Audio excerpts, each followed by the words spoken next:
Saya Sari Indah dari Guru SMA Dharma Jaya Jakarta Barat. Nah, kali ini untuk di video ini saya akan membahas tentang redoks dan elektrokimia. Apa saja yang akan saya bahas? Yang pertama, saya akan membahas tentang bagaimana penyetaraan reaksi redoks. Yang kedua, sel elektrokimia yang terdapat di reaksi redoks dan elektrokimia.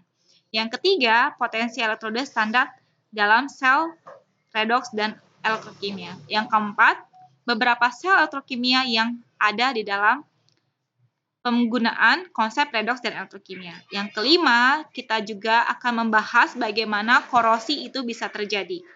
Check it out this video. Nah, di dalam reaksi redoks, kita akan belajar tentang dua sel. Yang pertama, sel volta dan sel elektrolisis.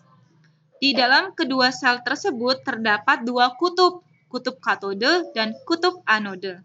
Di kutub katode pada sel volta bermuatan positif dan tempat terjadinya reaksi reduksi, sedangkan di kutub anode dalam sel volta bermuatan negatif dan tempat terjadinya reaksi oksidasi. Di sel volta itu kita akan belajar bagaimana penulisan notasi sel volta yang benar. Di dalam sel volta juga terdapat potensial sel yang ditentukan oleh potensial elektroda masing-masing pada reaksi tersebut. Kemudian, di dalam reaksi redoks juga terdapat sel elektrolisis. Nah, di dalam sel elektrolisis, hasil reaksinya bisa dipengaruhi oleh apa saja? Yang pertama, elektroda. Elektrodanya apa yang digunakan dan bersifat apa? Dan kalau dia bersifat aktif akan mempengaruhi hasil reaksinya juga. Dan kalau dia bersifat inert juga mempengaruhi hasil reaksinya. Kedua sifat ini akan berbeda hasil reaksi elektrolisis yang dihasilkan. Kemudian, dalam sel elektrolisis, hasil reaksi dipengaruhi apa saja selain elektroda? Yang kedua, dipengaruhi oleh elektrolit. Elektrolitnya berupa leburan dan larutan. Kedua jenis elektrolit itu akan berbeda hasil reaksi sel pada sel elektrolisis. Nah, mau tahu selanjutnya kita lihat ya video ini. Nah, tadi saya sudah menjelaskan di bab ini, di tahap pertama kita akan mengetahui bagaimana penyetaraan reaksi redoks. Nah, penyetaraan reaksi redoks ada 3 metode yang kita akan gunakan. Nah, ketiga metode ini bisa digunakan untuk ke setiap soal dan pasti memiliki metode dengan cara yang berbeda tetapi hasil dari reaksinya tetap sama. Yang pertama, metode bilangan oksidasi. Yang kedua, metode rumus kimia. Yang ketiga, metode setengah reaksi.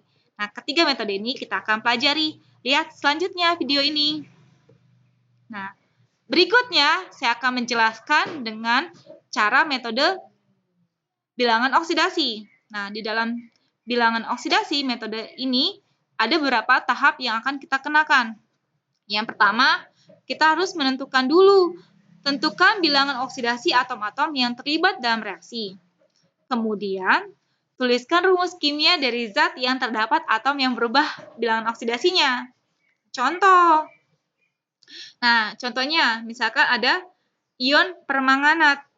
Ya, ion permanganat itu akan kita melihat ternyata di dalam ion permanganat biloks ion totalnya adalah -1 ya, di sini -1 ya. Maka kita menentukan biloks masing-masing unsurnya. Seperti yang kita ketahui, oksigen memiliki biloks sebanyak -2. Karena ada 4 atom yang terlibat di dalam ion permanganat, untuk atom oksigen maka -2 dikali 4 adalah -8. Biar total ion seluruh dari ion permanganat adalah -1, maka -8 ditambah berapa hasilnya -1. Maka kita bisa tentukan adalah +7.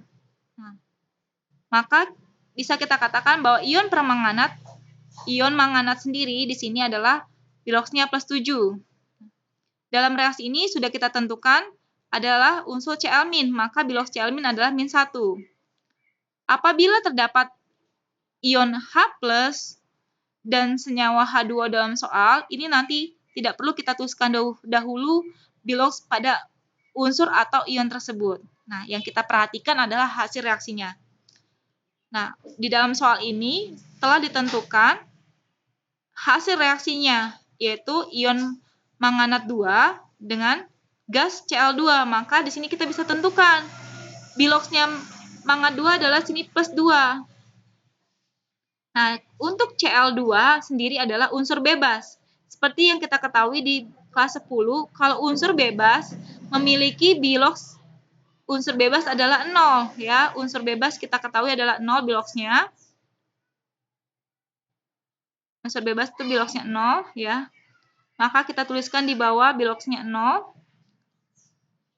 Nah, setelah sudah kita menentukan bilox masing-masing unsurnya, maka kita melihat bilox mana yang mengalami reaksi reduksi dan unsur mana yang mengalami reaksi oksidasi. Ketika sudah kita menentukan, baru kita lihat jumlah atom yang terlibat dalam unsur tersebut. Apakah sudah sama di ruas kiri dan kanan? Ternyata kita melihat bahwa ada unsur Cl- dengan Cl2 di ruas kanannya itu berbeda jumlah atomnya. Nah, di ruas kiri Cl- itu memiliki satu muatan ion Cl-, maka kita harus samakan dengan di ruas kanannya. Karena di ruas kanannya ada 2, maka kita di ruas kiri harus dikalikan dengan 2 juga di sini.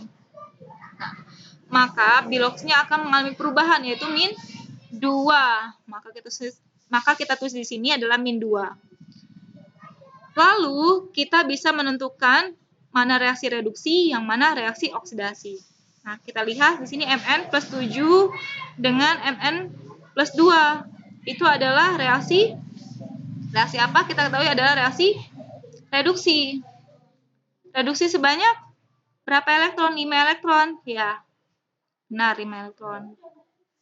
Nah, kemudian di unsur Cl- dengan Cl2 mengalami reaksi namanya oksidasi. Maka kita tuliskan reaksi oksidasi untuk Cl- ya.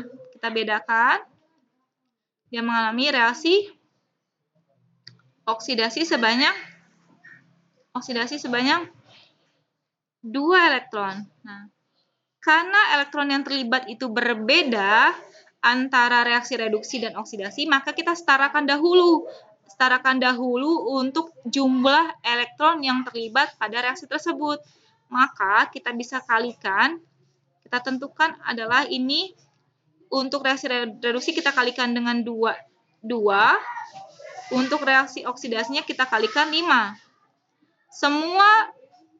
Semua yang terjadi pada reaksi reduksi dikalikan dengan 2 ya, dikalikan dengan 2, dan semua yang terjadi di reaksi oksidasi dikalikan dengan 5. Maka saya tuliskan kembali untuk proses reaksi yang ingin disetarakan.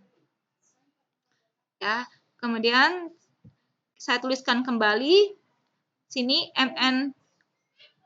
MnO4- ya, MnO4- O4- direaksikan dengan 2 Cl- ya, 2 Cl-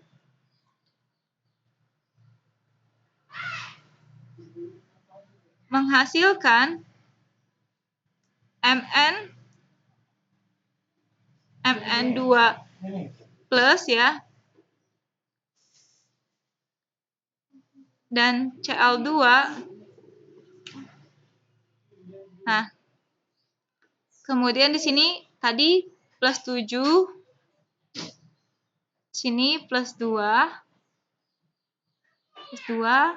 dan sini min 2, kemudian sini 0. Nah, maka kita kalikan yang sini kalikan 2 elektron, ini kan reduksi sebanyak 5 elektron ya. Reduksi 5 elektron. Maka ini kali dengan 2 ya, kita kalikan dengan 2. Kalikan dengan 2. Ya, kalikan dengan 2 ya. Kemudian yang di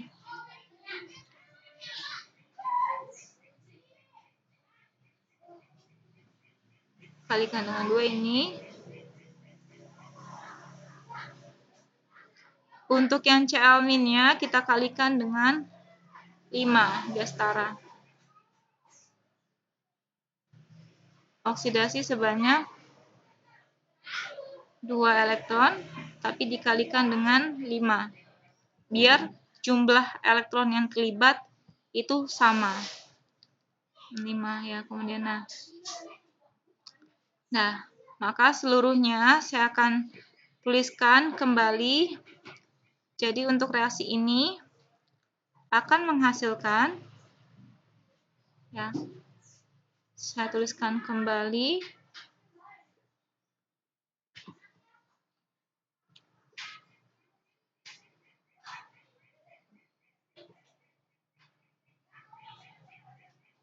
menjadi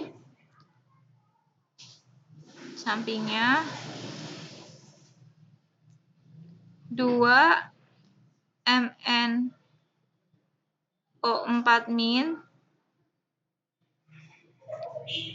direaksikan dengan 10 Ca- menghasilkan 2 Mn2+, ya, dan 5 Cl2. Nah, kemudian ini sudah proses tahap sini, ya kan? Sudah sampai sini. Lalu kita lihat atom oksigen yang terjadi pada reaksi tersebut. Nah, ternyata di ruas kiri dan kanan tidak sama jumlah atom oksigen yang terlibat. Nah, maka di ruas kiri terdapat 8 atom oksigen, yang kita ketahui dari mana 8? 2 dikali 4, maka ada 8 atom oksigen yang terlibat dalam reaksi tersebut. Lalu di ruas kanan belum ada atom oksigennya, maka tambahkan H2O sebanyak kekurangan atom oksigen yang terlibat di ruas kiri. Ada 8, maka kita tambahkan 8 H2O di ruas kanan. Boleh kita tuliskan di sini. Kita tuliskan di sini, yaitu kembali kita tuliskan, maka 2 MnO4- ditambah 10 Cl- ya, Cl- menghasilkan 2 Mn2+ ditambah 5 Cl2 dan 8 H2O.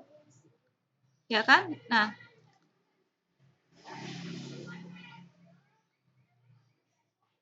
H2O. Nah, ternyata kita lihat juga di ruas kiri tidak terdapat jumlah atom H, ya. Tapi di ruas kanan ada 16 atom H. 16 dari mana? 8 kali 2. 8 kali 2 kita tahu 16, ya. 16. Maka di ruas kiri harus kita tambahkan ion H+. Sebanyak berapa? Sebanyak kekurangan atom H yang berada di ruas kanan. Maka kita tambahkan 16H+ untuk di ruas kirinya. Kita tambahkan 2, kita tuliskan kembali 2 MnO4- ya. O4- direaksikan dengan 10 Cl- ya, 10 Cl- ditambah dengan 16H+. 16H+. 16H+. Menghasilkan 2 Mn2+, ya. Dan 5 Cl2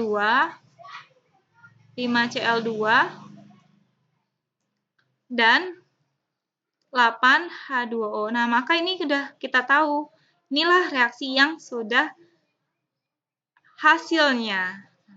Ternyata mudah kan untuk menyetarakan reaksi redoks dengan cara bilangan oksidasi. Nah, berikutnya kita akan mempelajari untuk cara metode rumus kimia. Nah,